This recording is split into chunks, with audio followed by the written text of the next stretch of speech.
दोस्तों, एक 16 साल की लड़की 10वीं का पेपर देके अपने घर की तरफ आ रही होती है।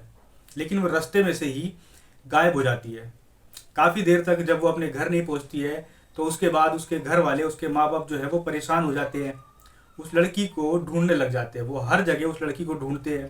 वो स्कूल जाते हैं, रास्ते में उसके दोस्तों से पूछते हैं, लेकिन उस लड़की का कुछ भी पता नहीं चलता है। घर वाले काफ़ी परेशान हो जाते हैं, घबरा जाते हैं और हार मान के वो पुलिस स्टेशन जाके अपहरण का केस दर्ज करा देते हैं। पुलिस एफआईआर तो लिख लेती है, लेकिन उस लड़की का कुछ भी पता नहीं कर पाती है। इधर जो घर वाले थे वो भी पुलिस के साथ साथ अपने घर की बच्ची को ढूंढ रहे होते हैं। लगभग 4 साल बीत जाते हैं।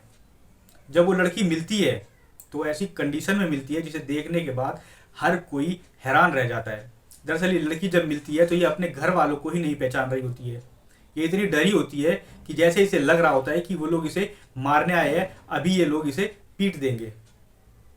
जब उसका ये हाल इसके घर वाले देखते हैं तो उसे किसी तरह बेला फुसलाकर अपने साथ लेके जाते हैं। दोस्तों, आज की जो सच्ची घटना है इसी के ऊपर है कि आखिर में इस लड़की के साथ ऐसा क्या हुआ। इससे पहले नमस्कार दोस्तों, मेरा नाम अरविंद है और आप देख रहे हैं मेरा चैनल द रियल स्टोरी। दोस्तों, अगर आप मेरे चैनल पे नए हैं तो प्लीज़ मेरे चैनल को सब्सक्राइब कर दीजिए, नोटिफिकेशन बेल को ऑन कर दीजिए, वीडियो को लाइक और शेयर कर दीजिए।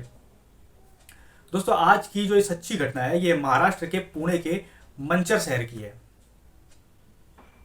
दोस्तों, यहाँ पे ये लड़की अपना 10वीं का पेपर देके अपने घर की तरफ आ रही होती है और यहीं से ये लड़की गायब हो जाती है।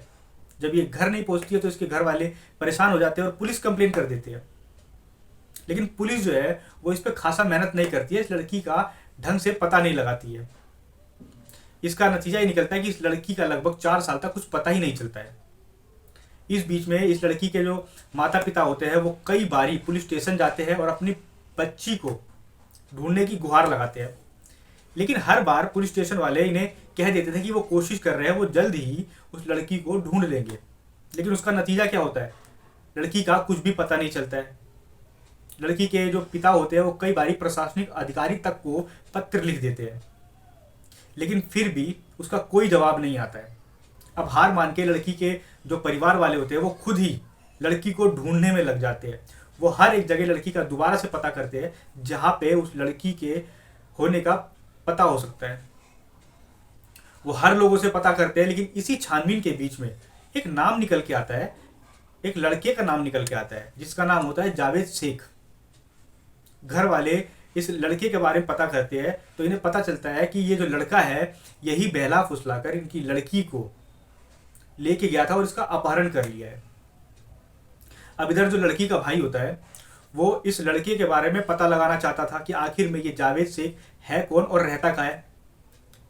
हालांकि घर वाले जो थे वो ये इस बात का जिक्र ज़्यादा लोगों में नहीं करते हैं, लेकिन लड़की का भाई अपने दोस्तों से मदद मांगने के लिए उन्हें ये बात शेयर करता है और बताता है कि उसकी जो बहन है उसका अपहरण एक जावेद शेख नाम के लड़के ने कर लिया है और जिसका उन्हें पता लगाना है। उसके दोस्त उसे ढूंढने में तैयार हो जाते हैं और तुरंत ही अपने दोस्त की मदद करने लग जाते हैं। ये लोग जब उस जावेद शेख नाम के लड़के को ढूंढ रहे होते हैं तो इन्हें पता चलता है कि ये जो लड़का है ये मंचर शहर में ही रहता है। अब ये उस शहर की छानबीन करने लग जाते हैं, जिसके बाद इन्हें जावेद का पता चल जाता है और जावेद का पीछा करते करते ये जावेद के घर तक पहुंच जाते हैं। लेकिन ये घर के अंदर नहीं जाते। ये लगभग एक हफ्ते से लेकर 10 दिन तक उस घर की रेकी करते हैं। इसके अलावा उस घर के पड़ोस में जो भी उसके पड़ोसी रहते थे वो उनसे पूछताछ करते कि क्या आप लोगों में किसी ने इस घर के अंदर कोई नई लड़की देखी है जो इस घर में नई सम्मिलित हुई है। कई पड़ोसी ऐसे होते हैं जो बताते हैं कि हाँ, इस घर के अंदर एक लड़की जो है वो नई आई हुई है। जब ये बात उस लड़की का भाई सुनता है तो उसे श्योरिटी हो जाती है कि हो ना हो उसकी बहन जो है इसी घर के अंदर है। दोस्तों, ये लड़की 2019 में किडनैप हुई होती है और 16 मई 2023 को इसका भाई जो है वो घर के अंदर घुस जाता है, अपने दोस्त के साथ, अपनी माँ और अपनी बीवी के साथ घर में घुस जाता है, जहाँ पे इसको इसकी बहन मिल जाती है। जब ये अपनी बहन से मिलते हैं तो इसकी बहन की हालत ऐसी होती है कि इन्हें देखते ही घबराने लग जाती है। उसे लगता है कि ये लोग उसे मारने आए हैं। ये उसे पहचान भी नहीं रही होती है इनके अपने घर वालों को। इस लड़की की मानसिक स्थिति बिल्कुल भी सही नहीं होती है।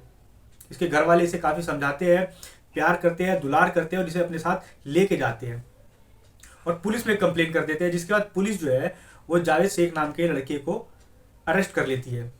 लड़की से कुछ बातें पूछी जाती है कि इस लड़की के साथ आखिर में क्यों और किस तरीके से हुआ है।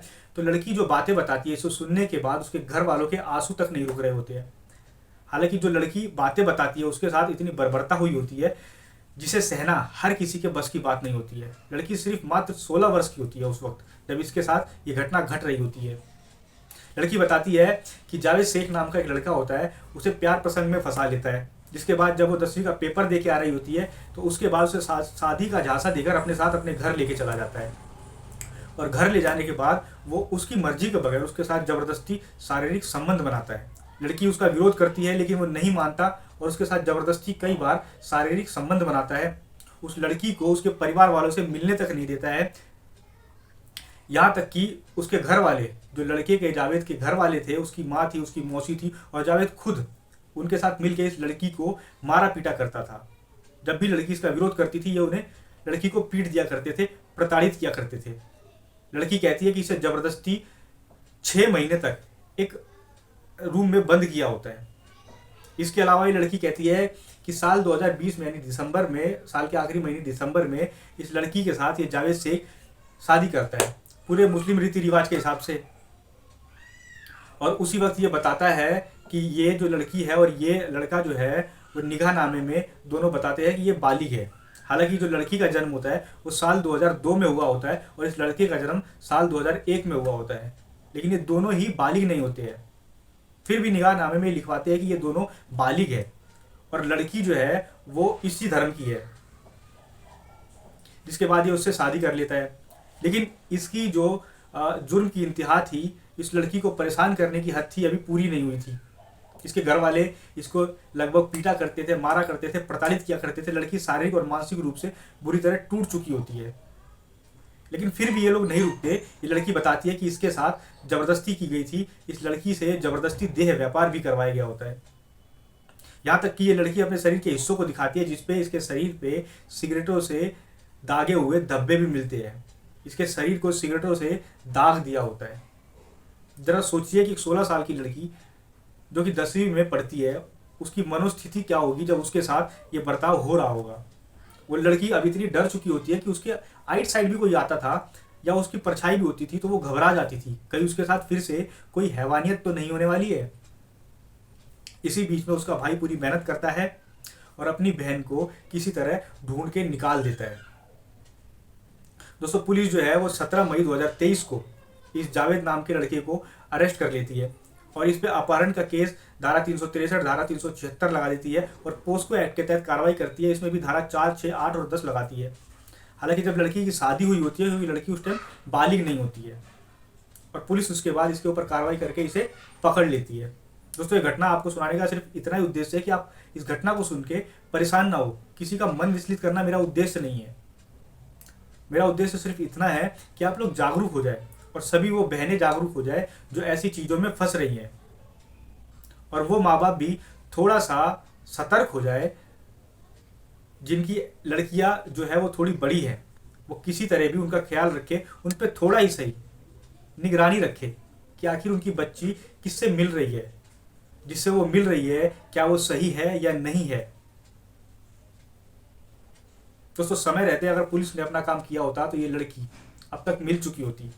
हालांकि पुलिस अपना काम कर रही है और अंतिम जो फैसला है वो कोर्ट लेगा और वही मान्य होगा। मिलते हैं किसी और कहानी के साथ। नमस्कार।